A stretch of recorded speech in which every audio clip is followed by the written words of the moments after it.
So how did the Attorney General do? Congressman Steve King joined us. Good evening, sir. Evening, Greta. Did Attorney General Eric Holder tell you who authorized Fast and Furious and who is the highest-ranking person who knew about the operation before it was authorized and then during the time it was in operation? He did not. I did not hear the answer to that question today. It was one that I submitted to him in writing prior to the hearing. I didn't see it be part of his written testimony.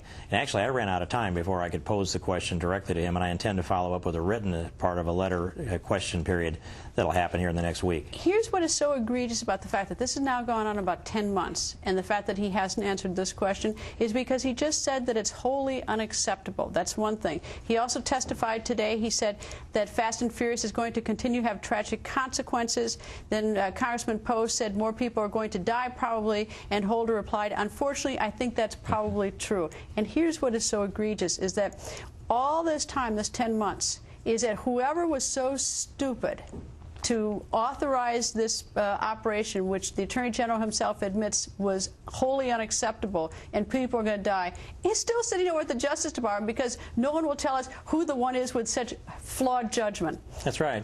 The individual, the highest up the ladder that would have authorized Fast and Furious, if Eric Holder will not identify that person or answer that question, you have to wonder if Eric Holder isn't the person. And when you listen to the testimony today, there's this great gap in the communications around Fast and Furious with Eric Holder's email, for example. And he would argue that, well, maybe I didn't talk about that in my email, and he answered Darrell Issa that he had provided all the information. Chairman Issa put up the boxes of documents that had been delivered from the federally licensed firearm dealers in comparison to the answers they got from Eric Holder. And I would say that after that, Congressman Trent Franks carefully asked a question that got Eric Holder to say, well, yes, I didn't give all the information to Darrell Issa on request. There's other information out there. Now we have to go find that information. But here's the problem: is if a house is burning down, you put out the fire, and then you investigate at that point. I mean, right now, whoever is responsible for this terrible judgment that has cost at least one person's life, and everyone admits it's unfortunately causing more, even the Attorney General himself, that person, whoever has that bad judgment, is still safely ensconced in the Justice Department, making potentially all the other bad judgments. We simply don't know. It's a mystery.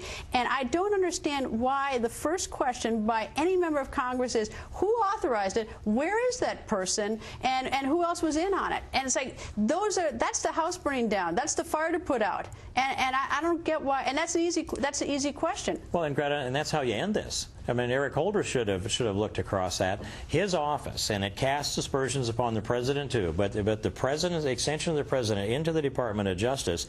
If you're heading that department, you want to protect the president. You want to protect yourself. So why wouldn't you pull out the tooth that was the bad tooth that gave the aid? But you didn't ask that question. I mean, has anyone asked it? I know he's under oath. I mean, just ask him. You know, actually, I asked the question. I sent him a letter 2 days ago and said I wanted that to be the answer. I wanted the answer to that question and come to answer that question. It wasn't in his testimony, and the gavel fell on me just as I was prepared to ask. What about your colleagues? I mean, don't your colleagues want it? I mean, I can't imagine that. To me, that's the most important question, is whoever is there with this really bad judgment, we need to get out of there, or at least identify him or her. And the problem is, if you didn't get a chance to ask it, why didn't somebody else ask it? Who's doing this? Who has this terrible judgment? Who's got all this responsibility? Who can order these things? I have to admit, that was the obvious question, and it was also a question that Chuck Grassley wanted to ask, and I intended to get that out today. So I take some responsibility for that, but no one else really looked at that thing in that same perspective. And maybe I could have gotten it done if I would have written it out and walked down the line and found somebody. They all had their own agenda, but I will follow up. I will follow up with the written request to get an answer to that question in some weeks or months. The last time was May 3rd.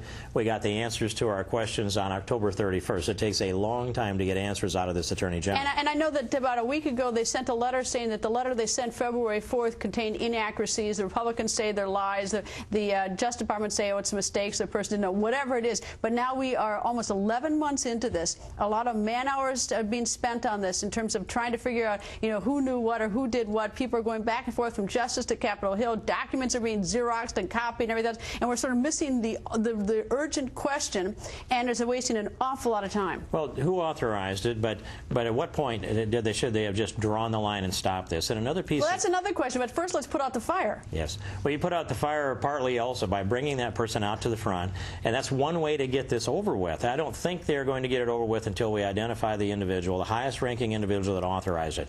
There's not a reason for Eric Holder that I can think to protect an individual below him, whom all of them are under fire now anyway, and all of them are being scrutinized very carefully, and they're impugned in this in some way. Why would Eric Holder not eliminate that individual unless that line leads to him or the president? That's my question. Should Eric Holder resign?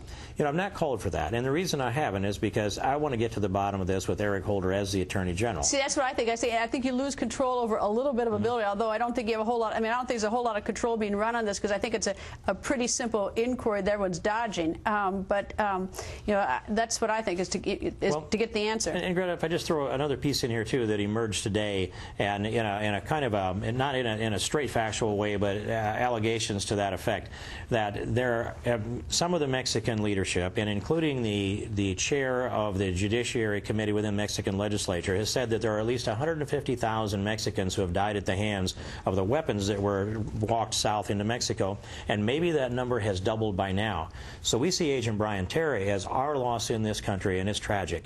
But in Mexico, there's 150, maybe twice that number, that have also paid that price for this tragic mistake. Congressman, thank you for joining us tonight.